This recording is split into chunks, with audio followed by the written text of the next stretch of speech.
दोस्तों, ओम नमः शिवाय। दोस्तों, स्वागत है आप सभी लोगों का एक बार फिर से इस द वास्तुशास्त्र ज्ञान में। दोस्तों, 500 सालों के बाद बन रहा है दिव्य और दुर्लभ महाशुभ संयोग 20 मार्च आमलकी एकादशी या आंवला एकादशी। इस दिन यानी 20 मार्च को आंवला एकादशी के दिन चुपचाप गाय को खिला दें। यह एक छोटी सी चीज रोडपति भी होंगे, करोड़पति मिलेंगी, सभी संकटों और कष्टों से मुक्ति, मृत्यु, दंड, पितृदोष तुरंत होगा खत्म। भगवान विष्णु जी और माता लक्ष्मी के आशीर्वाद से आपके घर में पूरे साल भरे रहेंगे। अन्न धन के भंडार यूं कहे आपकी 7 पुश्तें तक करेंगी रुपयों पैसों पर राज। जी हां दोस्तों, 7 पीढ़ियों तक बैंक बैलेंस बढ़ता चला जाएगा। सभी दुख दर्द संकट कष्ट हैं वह सभी दूर हो जाएंगे और सभी सुख आपके पास आ जाएंगे। सभी सुख आपके कदम चूमेंगे यदि आप 20 मार्च यानी कि आंवला की एकादशी, जिसे हम आंवला एकादशी कहते हैं, इस दिन गाय को यह एक छोटी सी चीज खिला देते हैं। आपके जीवन की सभी प्रकार के जो दुख दर्द संकट कष्ट हैं वे दूर हो जाएंगे। हमेशा के लिए गरीबी समाप्त हो जाएगी आपके जीवन से। आपके जीवन में आपको अपार धन सुख संपत्ति की प्राप्ति होगी। इतने दुर्लभ संयोग में इस बार 20 मार्च को आमल की एकादशी पड़ रही है, जिसमें भगवान विष्णु जी, माता लक्ष्मी आपकी सभी मनोकामनाएं पूर्ण करेंगी। 100% लाभ मिलेगा जो भी उपाय आप इस दिन करेंगे।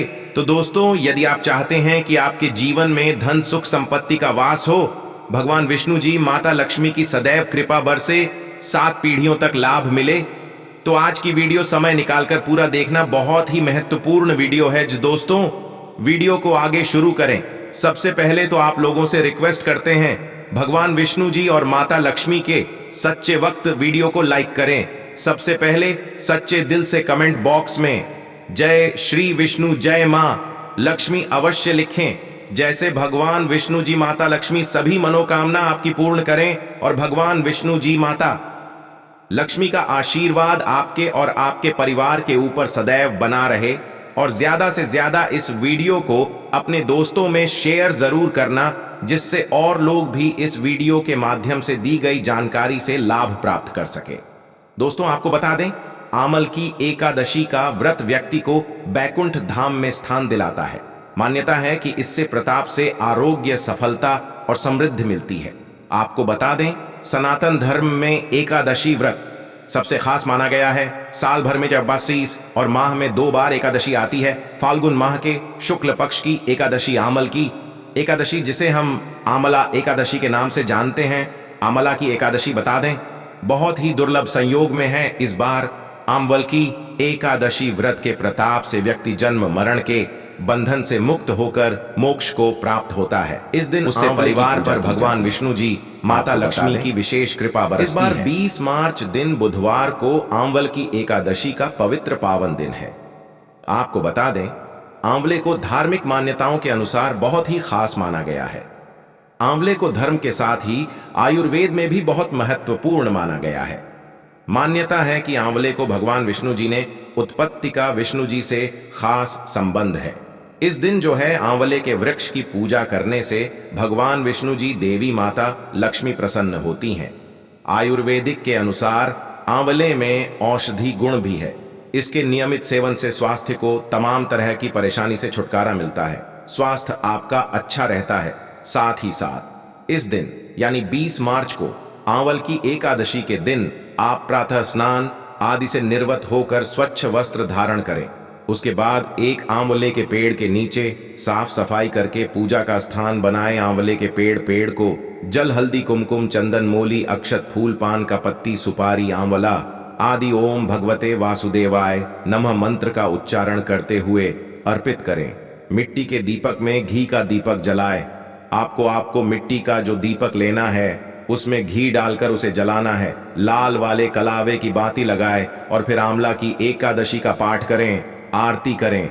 इस दिन आंवले का दान करने से मां लक्ष्मी घर में स्थायी रूप से वास करती है और प्रसन्न भी होती है। तो दोस्तों, इस दिन आपको विधि विधान से भगवान विष्णु जी, माता लक्ष्मी का पूजन करना चाहिए। इनके मंत्रों का जाप करना चाहिए, आरती करनी चाहिए और अपनी श्रद्धा सामर्थ्य के अनुसार अन्न धन वस्त्र दान जरूर करें। भगवान विष्णु जी, माता लक्ष्मी की सदैव कृपा बरसेगी और सभी मनोकामनाएं आपकी पूर्ण हो जाएंगी। और दोस्तों, अब बात करें गाय से जुड़े कौन कौन से उपाय आपको इस दिन यानी आंवला एकादशी, जिसे आमल की एकादशी कहते हैं, इस दिन आपको जरूर करने हैं, जिससे भगवान विष्णु जी, माता लक्ष्मी की कृपा से 7 पीढ़ियों तक लाभ मिले, बैंक बैलेंस बढ़ता चला जाए और जीवन से सभी दुख दर्द संकट कष्ट है वह दूर हो जाए। तो चलिए शुरू करते हैं। कौन कौन से गाय से जुड़े हुए चमत्कारिक महत्वपूर्ण उपाय हैं जो आपके जीवन में आपको अपार धन सुख संपत्ति प्रदान करेंगे। चलिए शुरू करते हैं दोस्तों। सनातन परंपरा में गाय गंगा और गायत्री का बहुत ज्यादा धार्मिक महत्व है। मान्यता है कि गौ माता के शरीर पर 43 कोटि देवी देवताओं का वास होता है। गौ माता की सेवा एवं पूजा करने वाले जातक पर इन सभी देवी देवताओं की कृपा बरसती है। गौ सेवा से न सिर्फ इस जन्म के बल्कि पूर्व जन्म के भी दोष दूर हो जाते हैं। प्रत्येक सुबह जब आपके घर में भोजन बनना प्रारंभ हो तो सबसे पहले बनाई गई रोटी को आप गौ माता के नाम से निकाल दें और भोजन करने से पूर्व गौ माता को इस रोटी को खिलाएं। यदि संभव हो तो काली गाय को खिलाएं। यदि काली गाय ना मिले तो सफेद गाय को भी आप खिला सकते हैं। प्रत्येक पूजा और मांगलिक कार्य में गौ माता या उनसे जुड़ी चीजें जैसे गाय का गोबर, गोमूत्र, गाय का दूध अथवा गाय के दूध से बना घी अवश्य शामिल करें। इससे आपको पुण्य फलों की प्राप्ति होगी। सनातन परंपरा के अनुसार जिस घर में गाय होती है उस घर से जुड़े सभी वास्तु दोष स्वतः ही समाप्त हो जाते हैं। किसी भी पूजा में गाय से प्राप्त पंचांग व युक्त पदार्थ का उपयोग अवश्य शामिल करें, क्योंकि पंचांग वय के बिना कोई भी पूजा पाठ और हवन सफल नहीं होता। जहां दोस्तों, गो कृपा पाने के लिए प्रतिदिन, सप्ताह अथवा महीने में परिवार समेत एक बार गौशाला जाने का नियम जरूर बनाएं और वहां गाय को हरा चारा जरूर खिलाएं। इससे आपको शुभ फलों की प्राप्ति होगी और साथ ही साथ गो सेवा और गो पूजा से 9 ग्रह शांत हो जाते हैं और इनसे जुड़े दोषों का निदान हो जाता है। गर्मियों में गौ माता को पानी पिलाएं और सर्दी में गौ माता को गुड़ अवश्य खिलाएं। ध्यान रखें कि गर्मियों में गाय को गुड़ ना खिलाएं। अनेक देवी देवताओं को अपने शरीर पर धारण करने वाली गौ माता से जुड़े कई शुभ और अशुभ संकेत भी होते हैं। मसलन, गाय का दूध दुहते समय यदि गाय ठोकर मार दे और सारा दूध बिखर जाए तो अपशगुन होता है। यदि कोई यात्रा पर निकल रहा हो और गाय अपने बछड़े को दूध पिलाती सामने आ जाए तो निश्चित रूप से जिस यात्रा के लिए आप निकले हैं वह यात्रा आपके लिए अवश्य ही सफल होगी और वह काम जिसके लिए आप निकले हैं वह अवश्य ही पूर्ण होगा। यात्रा पर जाते समय बाईं ओर गाय की आवाज आना और रात्रि में गाय की हंकार करना भी शुभ होता है दोस्तों। साथ ही साथ गाय के साथ आप भूलकर भी यह काम ना करें, अन्यथा मिलता है घोर नरक और जीवन भर की परेशानियां।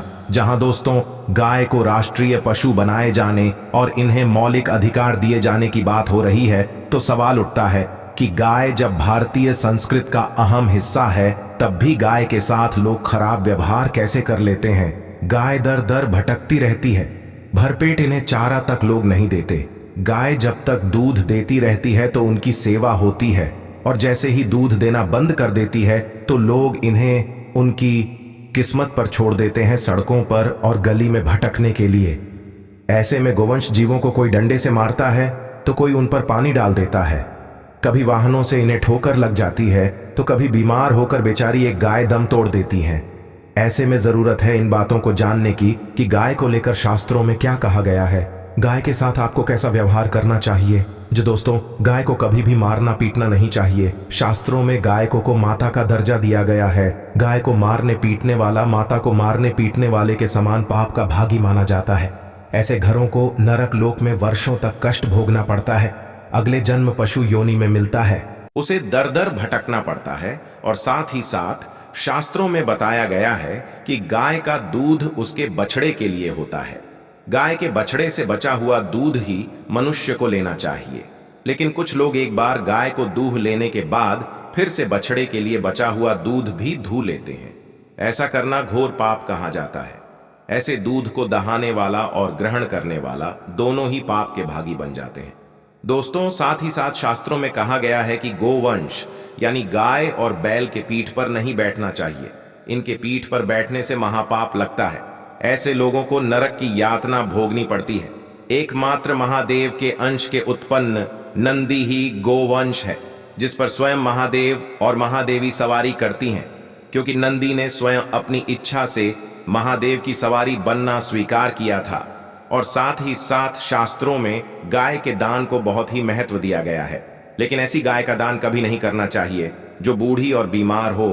कठोपनिषद में नची केता की कथा भी इस संदर्भ में है कि जिस नची केता ने पिता द्वारा बूढ़ी गाय को दान करने पर आपत्ति जताई थी, दूध देने वाली और बछड़े सहित जो लोग गाय का दान करते हैं वह महान पुण्य को प्राप्त करके स्वर्ग में स्थान पाते हैं। दोस्तों, साथ ही साथ सूर्य चंद्र मंगल या शुक्र की युति राहु से हो तो पितर दोष होता है।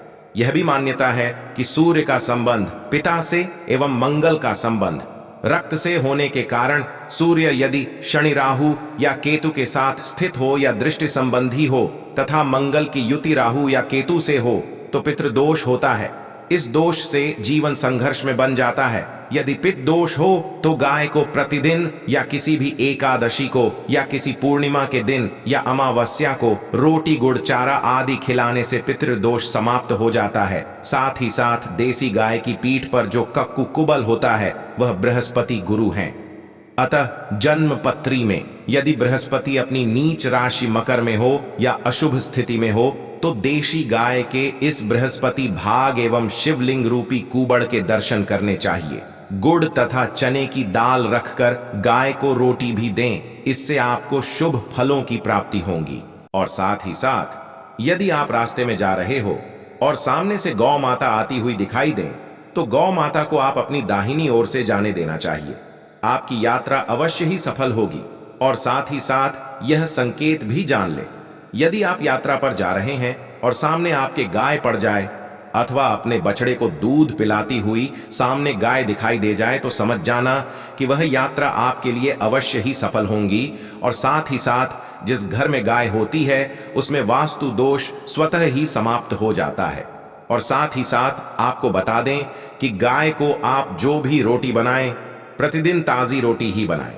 गाय को अगर आपने रोटी बनाई है तो कोशिश करें कि उस रोटी को आप तुरंत ही गाय को दे दें।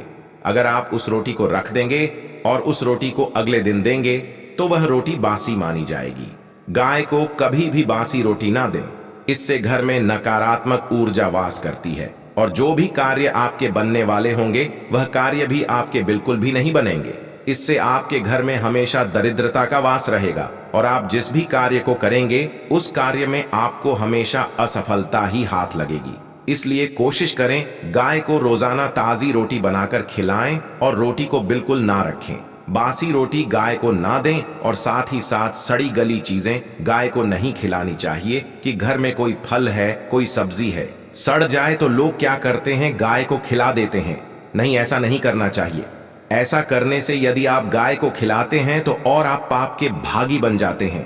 आप बिल्कुल भी सड़ी गली चीजें गाय को ना खिलाएं और साथ ही साथ आप आटे की 11 लोइयां बनाकर उनके ऊपर हल्दी लगाएं। इसके बाद आप उन 11 लोइयों को एक एक करके गाय को खिलाएं। प्रत्येक लोई को खिलाते समय गाय के सींगों पर आप हाथ फेरे, पीठ पर हाथ फेर, मस्तक पर हाथ फेरे, माता गाय के आप चरणों के स्पर्श करें। हाँ दोस्तों, ऐसा करने से आपके समस्त कार्य बनने लगेंगे।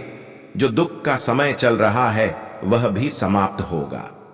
आपके जीवन में खुशियां खुशियां होंगी। और एक बार आप 7 बार गाय की परिक्रमा भी कर लें तो आपके समस्त कार्य पूर्ण होंगे। और साथ ही साथ आप गाय को जब भी रोटी दें, रोटी पर या तो आप थोड़ी हल्दी लगा लें या थोड़ा गुड़ रख लें। अगर गुड़ ना हो तो आप थोड़ा मिश्री रख सकते हैं, थोड़ा घी रख सकते हैं। या दोस्तों, गाय को कभी भी सूखी रोटी ना खिलाए। सूखी का मतलब गाय को जो रोटी रखें खिलाए उस पर कुछ ना कुछ रख कर खिलाए। हल्दी रख ले, गुड़ रख ले, मिश्री घी या जो भी रख ले, मतलब खाली रोटी नहीं खिलानी है। ध्यान इस बात का रखें, जब भी आपको शुभ फलों की प्राप्ति होगी। जी हाँ दोस्तों, ये थे गाय से जुड़े कुछ महत्वपूर्ण उपाय, कुछ बातें जिन्हें आपको